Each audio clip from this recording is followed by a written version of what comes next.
अस्सलाम वालेकुम dear student, welcome to YouTube channel the academia. और आज हम डिस्कस करने वाले हैं chapter number 1 fundamental of chemistry का लेक्चर नंबर 17, जो कि हमारे पास है केमिकल स्पीशीज़।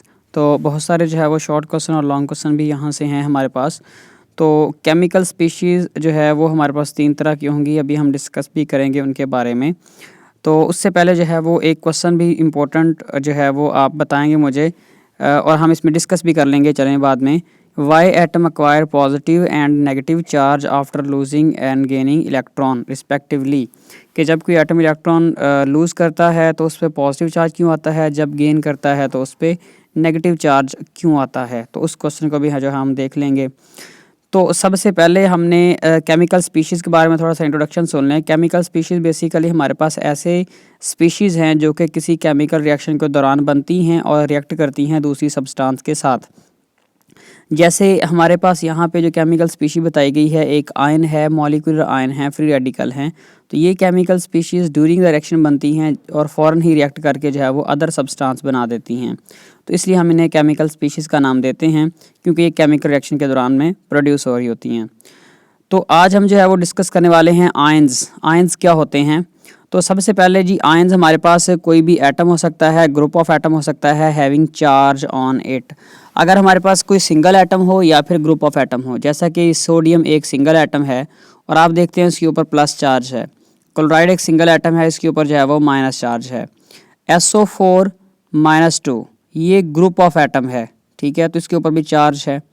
तो जब भी कोई एटम हो या फिर ग्रुप ऑफ एटम हो और उसके ऊपर कोई ना कोई चार्ज हो, तो हम उस सब्सटेंस को क्या नाम देते हैं, उस केमिकल स्पीशी को नाम देते हैं आयन का। ठीक है। अब आयन जो है हमारे पास, दे मे बी पॉजिटिवली चार्ज और नेगेटिवली चार्ज। या तो अब देखो चार्जेस दो तरह के होते हैं, या पॉजिटिव होगा या नेगेटिव होगा। तो आयन्स के ऊपर भी पॉजिटिव या फिर नेगेटिव चार्जेस होगा। तो उन्हीं चार्जेस की बेसिस पे हम जो है वो दो तरह के आयन्स बनाते हैं। दो तरह के आयन्स होते हैं डिपेंडिंग अपॉन देयर चार्जेस। तो एक हमारे पास जो है वो हम नाम देते हैं ये कैटायन का, और दूसरा हमारे पास जो आयन होता है वो कहलाता है एनायन। ठीक है, कैटायन और एनायन ये हमारे पास आयन की दो बेसिक टाइप आ जाएंगी। अच्छा, अब जी हम देख लेते हैं कैटायन हमारे पास क्या होते हैं। कैटायन इज़ एन एटम और a group of atom having positive charge on it, कि ऐसा एटम या ग्रुप ऑफ एटम जिसके ऊपर पॉजिटिव चार्ज हो तो हम उसको नाम देते हैं कैटायन का। जैसे आपके पास एग्जांपल है सोडियम प्लस, तो ये आपके पास एक कैटायन है। Ca+2 ये आपके पास कैटायन है, ये सिंगल एटम है। अगर आप ग्रुप ऑफ एटम की बात करोगे तो NH4+, तो ये ग्रुप ऑफ एटम है हैविंग पॉजिटिव चार्ज। तो ये हमारे पास जो तीनों हैं ये आयन कैटायन कहलाएंगे, because they are positively charge ion. Cation बनते कैसे हैं? Cations are form when atom lose electron from their outer most shell. जब एटम जो है वो अपने आखिरी शेल से इलेक्ट्रॉन को लूज़ कर देते हैं तो उस वक्त जो है वो कैटायन की फॉर्मेशन होती है। अगर आपसे पूछा जाए भी क्यों ऐसा होता है कि एटम जो है वो इलेक्ट्रॉन लूज़ करते हैं, तो हमने पढ़ा हुआ है atom loses electron to complete their octet. ठीक है, जैसे सोडियम जो है इसके आखिरी शेल में जो है वो एक इलेक्ट्रॉन है, तो सोडियम जो है एक इलेक्ट्रॉन को लूज़ करेगा और इसके ऊपर क्या चार्ज आ जाएगा, प्लस चार्ज आ जाएगा। तो एक इलेक्ट्रॉन आप यहाँ पे 1- लिख देंगे, भी एक इलेक्ट्रॉन जो है वो लूज़ हो चुका है। ठीक है, तो इसी तरह पोटाशियम अगर है तो इसके आखिरी शेल में भी एक इलेक्ट्रॉन है, और पोटाशियम भी अपना आखिरी शेल कंप्लीट करने के लिए, ऑक्टेट कंप्लीट करने के लिए उसी एक इलेक्ट्रॉन को जो है वो लूज़ कर देगा, और पोटाशियम के ऊपर भी जो चार्ज है वो कितना आ जाएगा, पॉजिटिव। तो हम कह देंगे कि जो हमारे पास पोटाशियम है वो एक कैटायन है।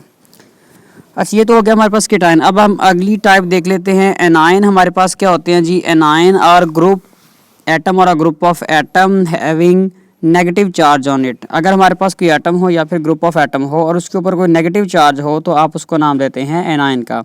जैसे Cl जो है आपके पास, इसके ऊपर अगर माइनस चार्ज हो तो ये एनायन होगा। ऑक्सीजन के ऊपर -2 चार्ज है, ये भी हमारे पास एनायन है। ये तो सिंगल एटम है। अगर ग्रुप ऑफ एटम हो लाइक SO4 और उसके ऊपर जो है वो 2- चार्ज है, तो आप कहेंगे ये भी हमारे पास एनायन कहलाएगा, क्योंकि इसके ऊपर जो है वो नेगेटिव चार्ज है। अब एनायन बनते कैसे हैं जी? एनायन बनते हैं when an atom gain electron. जब कोई एटम जो है वो इलेक्ट्रॉन गेन कर ले या उसके अंदर इलेक्ट्रॉन की एडिशन हो जाए तो तब नेगेटिव आयन बनते हैं या एनायन बनते हैं। जैसे क्लोरीन जो है इसके आखिरी शेल में 7 इलेक्ट्रॉन हैं, और क्लोरीन अपना ऑक्टेट कंप्लीट करने के लिए एक इलेक्ट्रॉन जो है वो गेन कर ले, ठीक है, 7 इलेक्ट्रॉन है, 8 पूरे करने के लिए ये एक इलेक्ट्रॉन गेन करेगा, तो इसके ऊपर जो चार्ज है वो कितना आ जाएगा, -1, ठीक है। कोई एटम जितने इलेक्ट्रॉन गेन करेगा उसके ऊपर उतना माइनस चार्ज, जो एटम जितने इलेक्ट्रॉन लूज करेगा उसके ऊपर उतना प्लस चार्ज। यहाँ पे ऐसे एग्जांपल दी हुई है एनायन की, क्लोराइड और ऑक्सीजन। ऑक्सीजन के आखिरी शेल में 6 इलेक्ट्रॉन हैं, ऑक्सीजन 2 इलेक्ट्रॉन गेन करेगा तो इसके ऊपर जो चार्ज है वो आ जाएगा 2-, ठीक है। तो ये हमारे पास एनायन की एग्जांपल आ जाएंगी। अच्छा, उसके बाद ये हमारे पास क्वेश्चन आती कि कैटायन के ऊपर पॉजिटिव चार्ज क्यों आता है, एनायन के ऊपर जो है वो नेगेटिव चार्ज क्यों आता है। अभी देखिए सोडियम हमारे पास है तो इसका जो एटॉमिक नंबर है वो 11 है और इसके पास जो है वो 11 प्रोटॉन है, जिसके ऊपर जो चार्ज है वो सपोज कर लेते हैं जी हमारे पास +11 है। और हमें पता है कि न्यूट्रल एटम के अंदर जितने प्रोटॉन होते हैं उतने ही इलेक्ट्रॉन होते हैं और इलेक्ट्रॉन पे माइनस चार्ज है। तो अगर 11 प्रोटॉन पे +11 चार्ज है और 11 इलेक्ट्रॉन पे -11 चार्ज है, तो आप इसको ओवरऑल चार्ज को जब देखेंगे तो आप +11 -11 को करेंगे सॉल्व, तो आपके पास 0 आंसर आएगा। मतलब जो नेट चार्ज होगा सोडियम एटम के ऊपर वो क्या होगा, 0 होगा। बट आफ्टर लूजिंग इलेक्ट्रॉन, जब वो एक इलेक्ट्रॉन लूज कर देगा तो क्या होगा कि प्रोटॉन तो इसके पास 11 ही रहेंगे जिनके ऊपर +11 चार्ज है, लेकिन क्योंकि इलेक्ट्रॉन एक कम हो गया है तो उसके पास जो नेगेटिव चार्ज रह गया, सपोज -10 रह गया, तो +11 में से -10 आप करेंगे तो आपके पास जो आंसर आएगा वो +1 आएगा। इसलिए सोडियम आयन के ऊपर जो चार्ज है वो कितना होता है, +1 हम लगा देते हैं। इसी तरह क्लोराइड जो क्लोरीन एटम है ये हमारे पास एक न्यूट्रल एटम है, क्योंकि इसके पास 17 प्रोटॉन है, 17 ही इलेक्ट्रॉन हैं, ठीक है, जिनके ऊपर +17 और -17 चार्ज है। आप जब ओवरऑल चार्ज को देखते हो तो प्लस और माइनस कैंसिल आउट हो जाएंगे, तो नेट चार्ज क्लोरीन एटम के ऊपर आएगा 0। बट आफ्टर गेनिंग इलेक्ट्रॉन, जब वो एक इलेक्ट्रॉन को अपने अंदर ऐड कर ले तो क्या होगा, प्रोटॉन उसके पास 17 हो जाएंगे रहेंगे, लेकिन जो इलेक्ट्रॉन है वो एक ज़्यादा हो जाएगा, मतलब इलेक्ट्रॉन 18 हो गए, जिसकी वजह से -18 चार्ज उसके ऊपर आ गया। तो +17 और -18 को सॉल्व करेंगे तो आपके पास जो आंसर है वो -1 आएगा। इसलिए जो क्लोराइड आयन हमारे पास बनता है उसके ऊपर हम -1 चार्ज लगा देते हैं। तो जो पॉजिटिव और नेगेटिव चार्जेस आते हैं आयन्स के ऊपर वो इस वजह से आते हैं कि किसी कैटायन में जो है वो प्रोटॉन ज़्यादा होते हैं, इलेक्ट्रॉन कम होते हैं, और एनायन में जो है वो इलेक्ट्रॉन ज़्यादा होते हैं और प्रोटॉन कम होते हैं, जिसकी वजह से उसके ऊपर माइनस चार्ज होता है।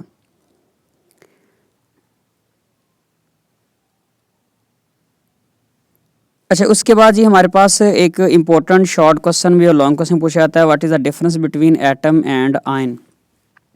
तो सबसे पहला डिफरेंस हमारे पास क्या है जी, atom is the smallest particle of an element. ये हमने पढ़ा हुआ है जी, एलिमेंट जो भी हमारे पास होता है, element is made up of same type of atom. तो एटम जो है वो स्मॉलेस्ट पार्टिकल बेसिकली है एलिमेंट का, कि एलिमेंट के अंदर जो है वो एटम प्रेजेंट होते हैं। जैसे ये एक एलिमेंट है, इसके अंदर सारे के सारे एटम कार्बन के होता, हम इसे एलिमेंट कहेंगे।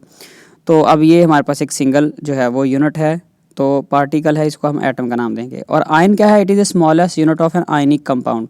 जैसे आयनिक कंपाउंड जो है वो NaCl है, तो NaCl के अंदर 2 तरह के आयन है, पॉजिटिव और नेगेटिव। तो इसमें से आप एक को जो है वो एक यूनिट को जो है वो आयन का नाम दोगे।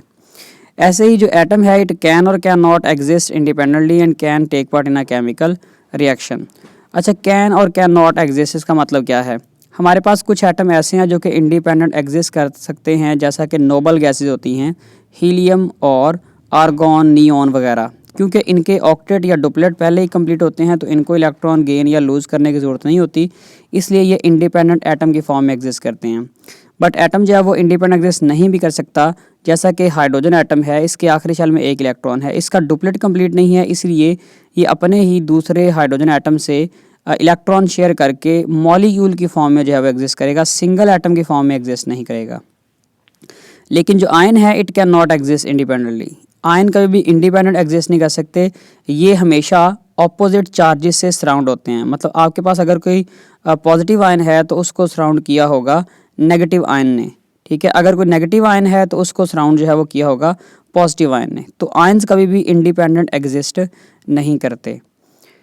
अच्छा, उसके बाद डिफरेंस आ जाता है जी हमारे पास, एटम जो होता है it is electrically neutral. Atom जो है वो ओवरऑल न्यूट्रल होता है, because it has equal number of electron and proton, या आप कह सकते हैं it have equal charges, positive and negative charge उसके ऊपर जो है वो इक्वल होता है। बट जो आयन है it has a net charge, ion के ऊपर कोई ना कोई चार्ज होता है, वेदर इट इज़ पॉजिटिव और नेगेटिव, ठीक है। अब चाहे वो मॉलिक्यूलर आयन हो या सिंपल आयन हो तो उसके ऊपर कोई ना कोई चार्ज होगा, जबकि जो एटम है वो एज अ होल क्या होता है हमारे पास, न्यूट्रल होता है। तो ये डिफरेंस हमारे पास है जी एटम और आयन में। इसी तरह आप ये भी डिफरेंस जो है वो उसमें लिख सकते हैं कि जो हमारे पास एटम है it is not attracted by electric field, electric field इसको अट्रैक्ट नहीं करता। मतलब अगर आपके पास एक तरफ पॉजिटिव और एक तरफ नेगेटिव एंड है तो एटम इसमें से सीधे पास हो जाएंगे, वो किसी प्लेट की तरफ अट्रैक्ट नहीं होंगे। बट जो आयन होता है it is affected by electric field, कि अगर एक तरफ पॉजिटिव चार्ज है एक तरफ नेगेटिव चार्ज है, अगर कैटायन होगा तो वो नेगेटिव प्लेट की तरफ मुड़ आएगा और जो एनायन है वो पॉजिटिव प्लेट की तरफ अट्रैक्ट हो जाएगा। और जो एटम है it is composed of equal number of electron and proton, atom के अंदर equal number of proton and electron होते हैं, जबकि जो आयन है it is composed of unequal number of proton and electron. तो आप ये डिफरेंस भी जो है वो एटम और आयन के दरमियान लिख सकते हैं दो, अगर लॉन्ग क्वेश्चन के लिए आपसे पूछता है। And thank you so much for watching, subscribe my channel for upcoming videos.